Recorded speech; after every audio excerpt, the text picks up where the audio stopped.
All right, long time no talk. What's going Yeah. on, Greg? It's raining and snowing. It's raining sideways, as they say.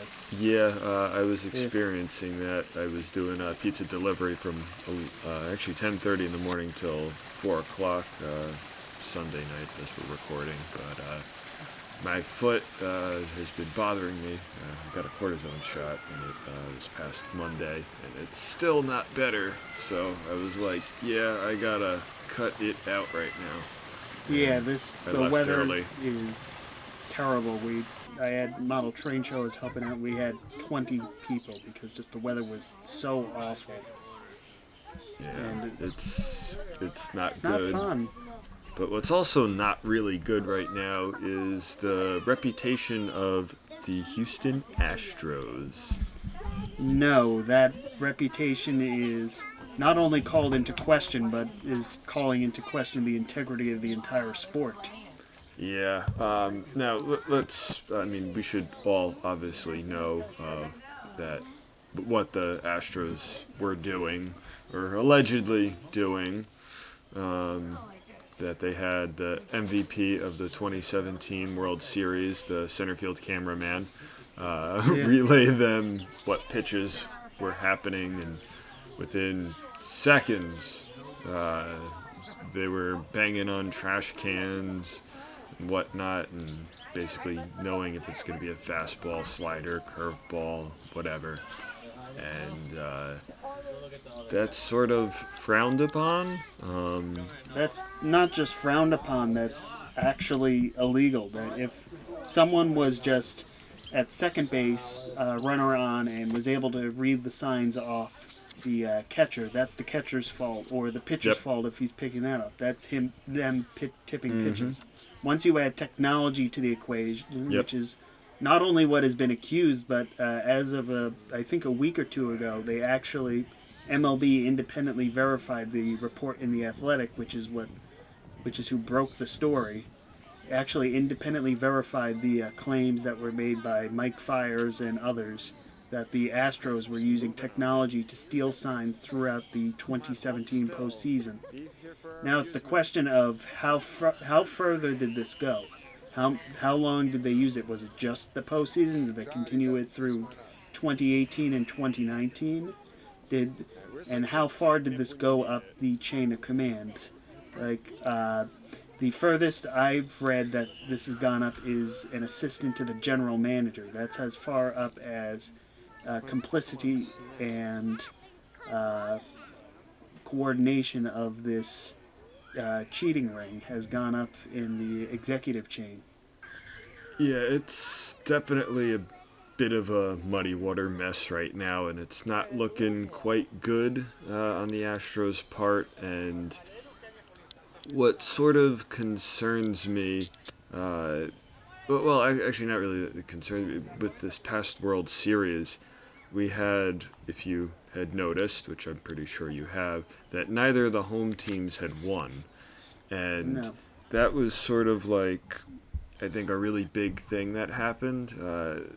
it's the That, first time it's ever happened. yeah, well, mostly because of now all these allegations. Because like we heard some chattering about that with the Yankees during Game One, and like even throughout the season, there were like a little bit of chips and chats, and just for the Astros to not win a home game after all of that, and for the Nationals to come in and take all 4 games in Houston.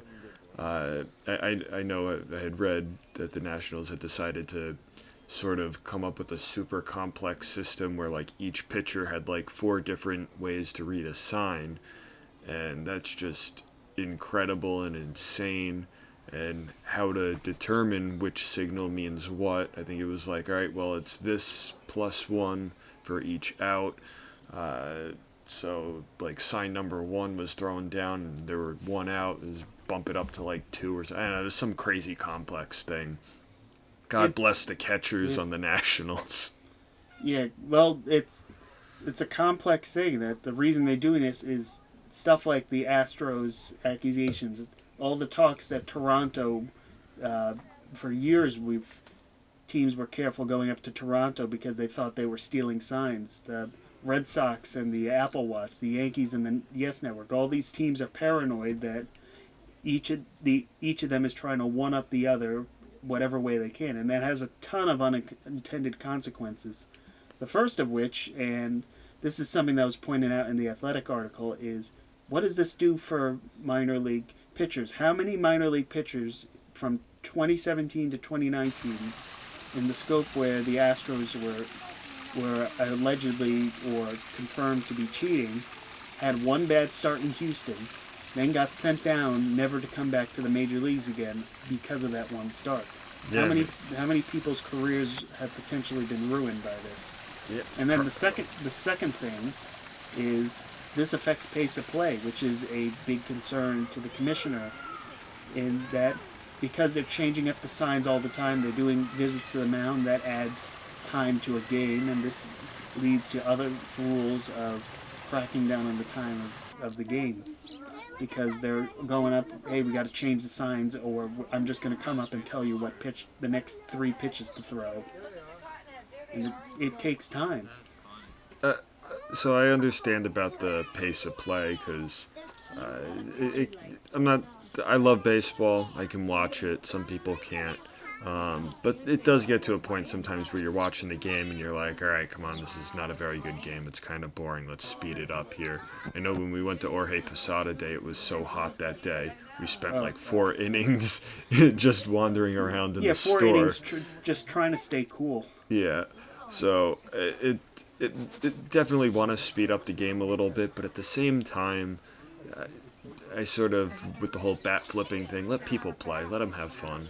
Yeah, if you're trying to win the game, I'm not saying after every single pitch, but like if you want to do it like once per batter, you can go to the mound and talk.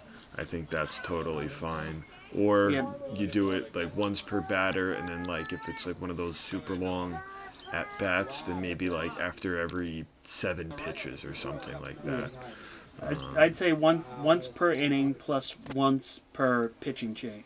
So like if you do it once and then mid-inning you relieve someone, that other pitcher gets a chance and doesn't get victimized because of that. But bringing back to the Astros in part, what do you think of any potential punishments? Because looking into the history of things, that the only 2 major league-wide scandals that I can think of off the top of my head are the steroid scandal of the early 2000s and the Black Sox scandal of Shoeless Joe is innocent. Yeah. Well, that's what I'm saying. The problem with both of those is the first example, the steroids, it was players taking it on themselves to roid up and try to get an advantage. That's a player thing. That's not a team making a conscious decision to break the rules. And in the Black Sox scandal, you had multiple players conspiring to throw a World Series, but that was done without the knowledge of management, which this one, it clearly, when you have executives saying, see what you can get away with, this could potentially even go all the way to the top of the owner. Yeah, So, I mean, what was it years ago? George Steinbrenner was suspended he was from banned. operations. He was initially banned from baseball because he tried to dig up dirt on Dave Winfield, and eventually, after a few years, that ban was rescinded.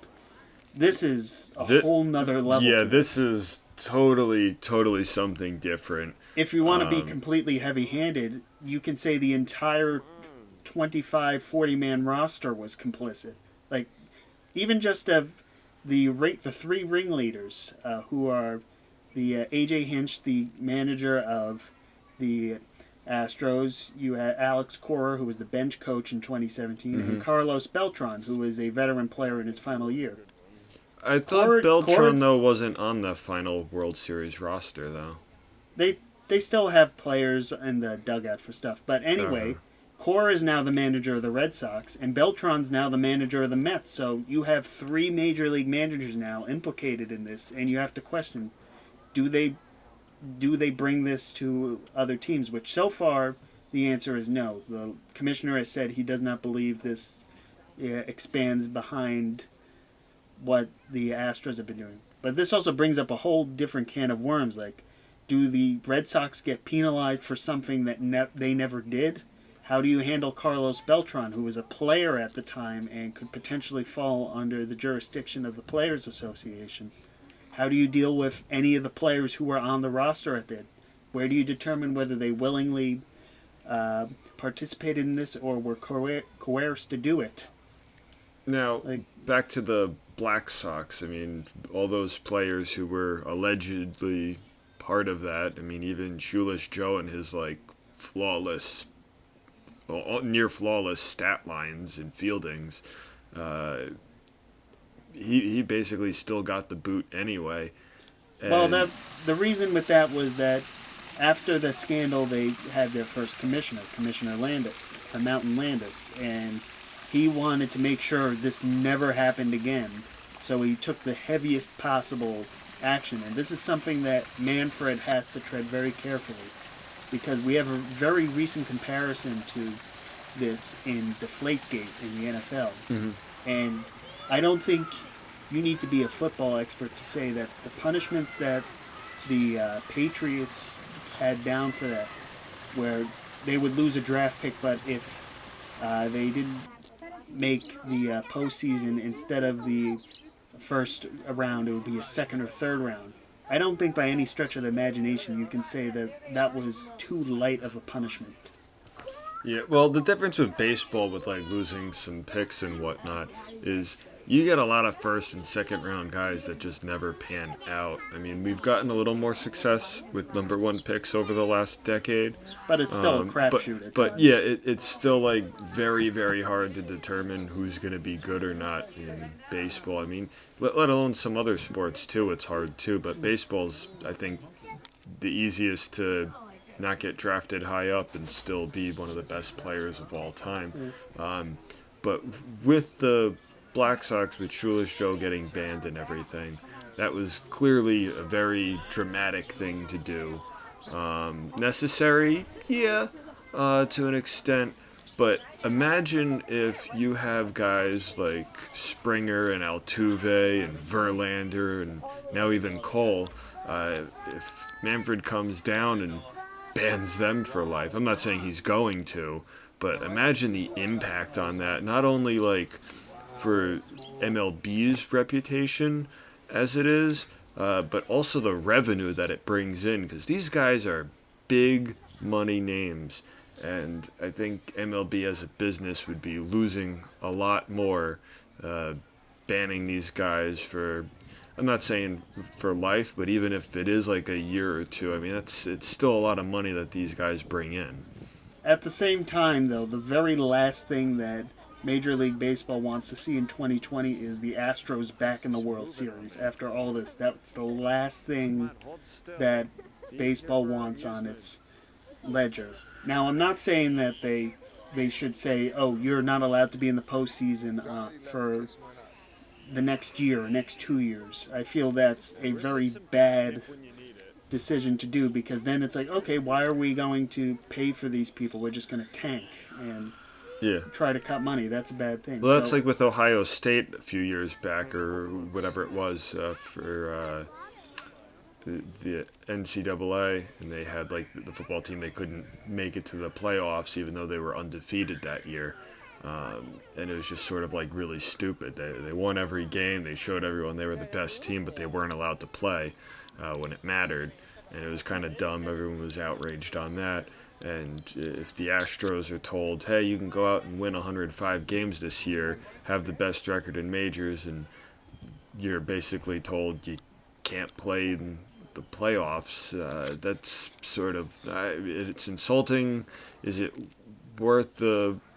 punishment worth the crime, or fit the crime? Maybe, but it's not right.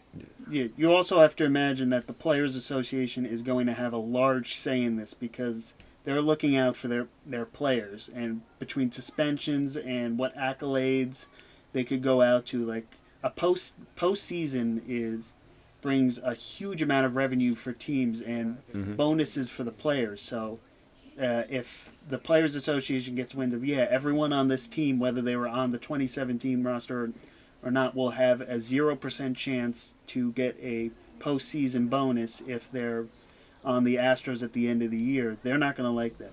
So I've been thinking for a while of what could be a suitable punishment for the Astros, and I would like you to hear this and get your thoughts on what I think would be a suitable punishment. So this is based around the fact of you need to punish them both for the future because they did something bad, and generally punishments have been the loss of draft picks and international money. But you also need to punish them now because you need to send an immediate message, and as I said, the last thing they want is to see these guys in the World Series a year after all this broke. So the first things I would do is a minimum 1-year suspension for both A.J. Hinch and Alex Cora, two of the ringleaders on the coaching staff. I would try to put a punishment on Carlos Beltran because he was also named as a key figure, but the fact that he was a player at the time means the Player Association might get involved and you might not be able to get as heavy a punishment at that. For executives, the executive that was in the email saying what you can get away with, I say that he should be banned for life, that he is no longer welcome in baseball. Anyone who is equally found to be a part in the higher-ups should be done that, and depending on how severe as this goes, the owner, I believe Jim Crane, correct me if I'm wrong, that he should be forced to sell the team. For players, I would not handle any punishments because, quite frankly, it's nigh impossible to determine who is actively participating unless you have someone testify saying, yeah, this was one of the key people, like how Mike Fiers outed the Astros and how it came around that Beltran was a big part. And then the last thing I would do is penalties for the team. Obviously, I would take away their first round pick for the next 5 years, honestly. That they're not allowed a first round or supplemental round draft pick for the next 5 years. And I would also restrict that they cannot sign anyone on the international market for more than $500,000 for the same amount of time. And then the last thing I would do, and this would hurt them in the now, is for the next 5 years, starting after this offseason so that there aren't any issues with their current roster construction for next season, that they would not be allowed to both sign a free agent to a multi-year contract or offer an extension to an existing player that is a multi-year contract. That way they're punished in the now, and that they get immediate repercussions on their day-to-day activities. Your thoughts? Okay, so that's a whole bunch of stuff there that just happened. Yes, it is. Let me just start with the most recent thing you said. So you're saying, say the Astros, they want to re-sign Garrett Cole. They can't sign him to more than a 1-year deal? Is that what you're saying? For this year they would be able to re-sign him to a multi-year, because if they did this immediately for this postseason, that is a big screw-up for the off-season. But a good example, Michael Brantley, who's on a 2-year deal, the second year for this year. If they don't sign an extension by opening day of 2020, then they can only extend him for 1 year at a time. Okay. That seems a little drastic. I don't think that's something that would happen. I guess it's sort of enticing players not to go play for the Astros, because it's kind of hard, because a lot of players nowadays, they want that job security, and that's what they're looking for in getting those 4 or 5 year deals instead of those 1 or 2 year deals, especially with like franchise tags and whatnot. Right, it's a way to try to punish the roster in the now, since since prospects and international players, that takes years to make an impact on the major league roster, if at all. And if Yeah. Major League Baseball wants to have an immediate consequence without without restricting them from postseason play, which I feel is the next step after that and is even more drastic, that this restricting free agents and extensions, that not only has an immediate effect now, it also has a very immediate effect for the future, because that affects roster construction and all that for the next several years. I think instead of what you're proposing for that, um, maybe they can't sign anyone to more than a 3-year deal, but then I would force them that they have to stay under the luxury tax. So basically, that they cannot And restrict count. Basically, give them a hard salary cap. give them a hard salary cap. I'm not saying they have to spend $30 million only like, say, the Rays are doing, but I'd give them a hard salary cap, make them dump a player if they need to, or and they're not allowed to restructure any deals where they could be like, oh, Altuve, you're making $25 million this year. Why don't you make $5 million this year, and then you can make $50 million next year? Yeah, that makes sense. No deferrals. You can't defer any of that. And if, say, I don't know if they're over the salary cap right now. Oh, they're over. So that force thing doesn't reset it. Yeah. That would be the clincher, because then that would be like, oh, well, I guess we got to reset it. We got to be under. I guess it resets. It would not reset. You're under this cap until such time that Yes. the punishment is over. Yes. Or if the owner sells the team, because once the owner sells the team, they usually clean house, and most of those guys would be gone. Yeah. Which is why I said, depending on how severe this goes up the chain of executives, that one of the ways that in the past the league has punished franchises is they force the owner to divest of the team. As said, Steinbrenner he wasn't forced to sell the team, but he was forced to not have any part in it for a few years. The owner of the Dodgers, the McCourts, 10 years ago were forced to sell the team by Major League Baseball. Same thing with the Montreal Expos. The league seized the team and brought in a new ownership group and moved them to Washington. So that I would say is another way that is gone about it with the executive end of it. As for the coaching aspect you touched upon, Hinch, definitely 1 year suspension. Yeah, at minimum. At if minimum. not longer. Alex Cora, now, correct me if I'm wrong, but the year after the Astros won, didn't the Red Sox win the following year? Yes. So, I don't know, maybe if he brought some of that stuff on over.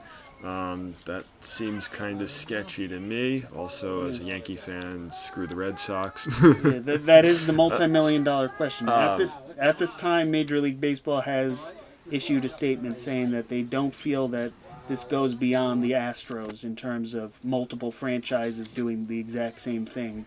Because I know that was a very early concern when this first broke, that the obvious next question was, who else is doing it? Yeah. And so far, baseball's only looking at the Astros, but time will tell where this leads, if this leads to the Red Sox, if this leads to 20 other franchises, if it turns out everyone else is doing it. Yeah, because then you get that finger pointing, and you don't want something like that to be going on.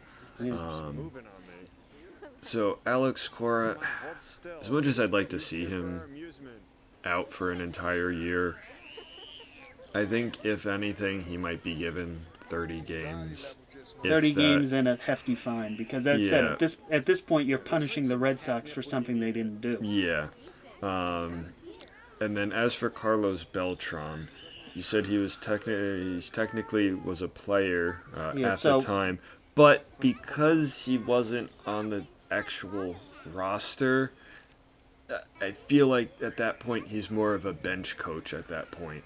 And you could sort of argue that because he's not on the roster, but he's still technically on the bench, and if he's mentoring people, that's sort of a coach. you can possibly give him 30 games too.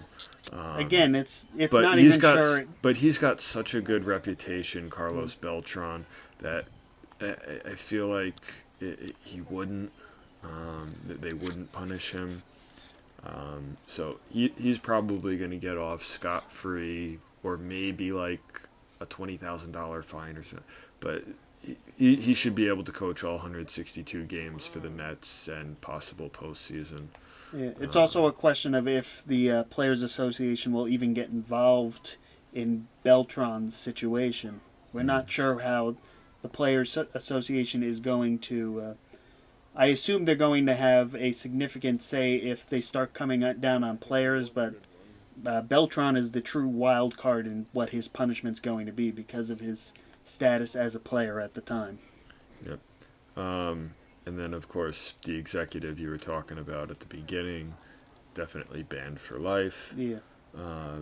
What else did you touch upon? Said if it went as high as the owner, forced the owner to sell the team. Yeah, I think you have to do that, which would be kind of sad considering they had like how many last place finishes after the World Series in '05, and then to move all the way to the American League, and then basically rebuild Yep. Wipe the slate clean, build the franchise from scratch, and then take them to their first ever World Series win, which, as we said, some people are speculating if they're even going to keep that World Series trophy by the end of this. Yeah. Imagine getting stripped of your World Series trophy. I mean, that would be definitely not only a heavy-handed but a very unprecedented approach to this. I mean, I think if you wipe that out, what happens if you get someone going down the rabbit hole and now you're like, oh, well, I mean, if you can wipe out a whole World Series win, why not over 700 home runs for Barry Bonds?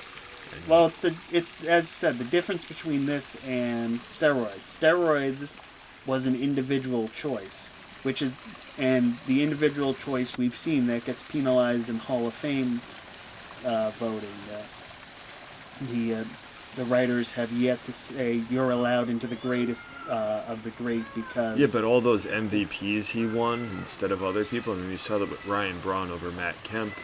The MVPs are also dictated by the writers, so that's not something that's controlled by the commissioner. That's a writers' No, I know, but I association. feel like you could do like the next man up. Like I don't consider NASCAR a sport, but I do watch it. But if, say, my driver Kevin Harvick's racing and he wins the race, but then his car fails post-race inspection, that guy who finished second, even if he finished way behind him, he still gets that win. And Harvick gets all the way to last.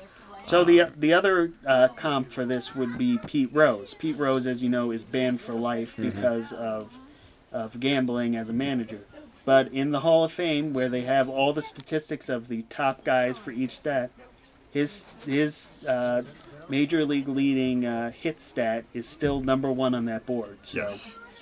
I would say the Hall of Fame would still register that the winner of 2017 would be the Houston Astros, but the Houston Astros would not be able to say we were winners of the 2017 World Series. They'd be stripped of their banner, their trophy would be recalled, Yeah.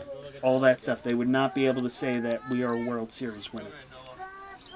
Well, I think the only difference, though, with that Pete Rose comparison, which is that he wasn't handicapping himself for hits. I mean, he still got those hits. It wasn't like he was taking whatever it was, writing up like Bonds, allegedly, and hitting better and more home runs. Pete Rose was just more gambling games away. His hits were still hits. Yeah, Pete Rose is more akin to the Black Sox issue. Yeah. As I said, with this Astros thing, I honestly say, even though the Black Sox is the closest thing to what it is, that we're basically in uncharted waters. That the sport has never experienced something to the point where an entire team has conspired to steal the World Series away. Yeah, this is just something. Like we said, if the runner's on second base and he sees what the catcher is throwing down and he wants to relay that to the batter and whatnot. I have zero problem with that. That's Right. part of the game. I'm even fine if the pitcher's tipping something and you're sitting in the dugout and you notice that and you want to like shout something out or whistle something. I have no problem with that. Yeah, if But it's something that's not technologically done and Yeah, it's the because fault that- of the opposing team, that's one thing. Yeah. It's when you're actively taking steps to gain an advantage. Mm-hmm. That's a complete new game. And the other thing I also don't have a problem with is when the Homer Dome was a thing, was turning on the air conditioners. I just thought that was a funny thing they did. Might be technically technology, but I thought it was funny that they would do stuff like that. But that's completely unrelated, sort of. But I thought that But was yeah, funny that's anyway. so. This has been a 30-minute podcast of Yeah, bringing us up to speed of the Astros after we neglected to talk about it for the last month or so. yeah, it's And been. Well, we've been waiting for it to like sort of settle down a little bit. Yeah, and because see what for more we can get. For a while, it was a new thing, came out literally every single day for like 3 weeks straight. Yeah. That a little bit saying it was, oh, we're confirming this. Oh, now the Yankees said that they used the light to help dictate it. It's keeps evolving, and it's still going to evolve, and it's a big cloud hanging over this off season to see what's going to happen, and we'll be sure to cover this as we get the final punishment sometime as soon as even the end of the winter meetings. They said that they want to get this done fast, efficiently but fast. So while February might be a general realistic for you and I to have said, if Major League Baseball is putting the pedal to the metal on this, we could literally be talking next week about potential punishments that they've announced. And it's going to be a wild ride of what's going to happen. And then two things. One, if I remember both of them now, keep flip-flopping which one I remember. The one I remember right now is the video clip of Jose Altuve running up the stairs, and you see the guy taking apart the monitor. Whether that was part of it or not, that's sort of an interesting thing. I don't know if the camera that was recording that has footage going back or if that was burned. I'm not sure. But I'm surprised like people on Twitter hadn't taken to that by now, to say, hey, why does that guy have a monitor? What's going on here? Well, you say that, but this postseason, Robinson Chirinos, who is the catcher of the Astros in the World Series, something got knocked off his catching gear, and he kind of, you look at the video, I forget what game it is, but you look at the video, he scurries over and quickly snatches that up before anyone else has a chance to even react to it. And you never thought, and here's the thing why the no one on Twitter put it. If you don't know this is something that could have been happening, you just think, oh, he just was quickly getting his stuff. You don't think that this could be something that potentially be something. And I'm not saying that this is, because MLB hasn't said anything regarding if they were cheating during this World Series. But it potentially, once that happens, everything is scrutinized. Every little thing is scrutinized, saying, is this something that they're using? Is this some electronic device to give them a leg up? With that, though, with the Twitter thing, though, I'm just saying that more as there's always that one person out there who just sees it, and then they're like, oh, this must be what it's happening, and it usually snowballs from there. Well, here's the answer. That probably that one Twitter person was an Astros fan. Probably. Yeah, they didn't want to rat out their own team. And then the second thing I remembered was after this all broke out, and then of course the Yankees were complaining during Game 1 about the whistling and the banging and whatnot. Someone had posted, probably on Twitter, about how the Yankees were cheating, and they had it where LeMahieu, right before he hit the 2-run home run to tie the game, before Altuve hit the 2-run home run to win it in the walk-off. So the announcers are like, oh yeah, LeMahieu, since he's come over here, has done nothing but hit, and he's been so good. And then it cuts to Brett Gardner banging on the roof with his bat, Uh, and then he hits the home run. yeah. That just cracked me up when I saw that. Yeah. Well, it's as I said. Once you look out for it, everyone starts taking a look, whether it's seriously or in this case satire. Yeah, because like I thought, I was like, what the? I'm like, wait a second, no, that was from the footage from when he was mad. That's Yeah. totally different. Yeah. But yeah, so this is gonna be whole craziness of fun we're gonna have these upcoming weeks. Hopefully not next week, because next week is the winter meetings, and that's going to be busy on itself without league-altering suspensions coming down. Yeah, so we'll probably have to wait probably till the new year for this. Yeah, in all likelihood. But you guys will just have to wait 1 week to hear back from the two of us. Yes. Greg has been along like 30 minutes plus again, but I had fun. I enjoyed it. This was a very good deep dive into the Astros situation. Yes, it was. All right, I guess I'll continue talking to you after we hit stop recording, but everyone else, you'll hear us probably next week. Yep. All right. Sayonara. Peace.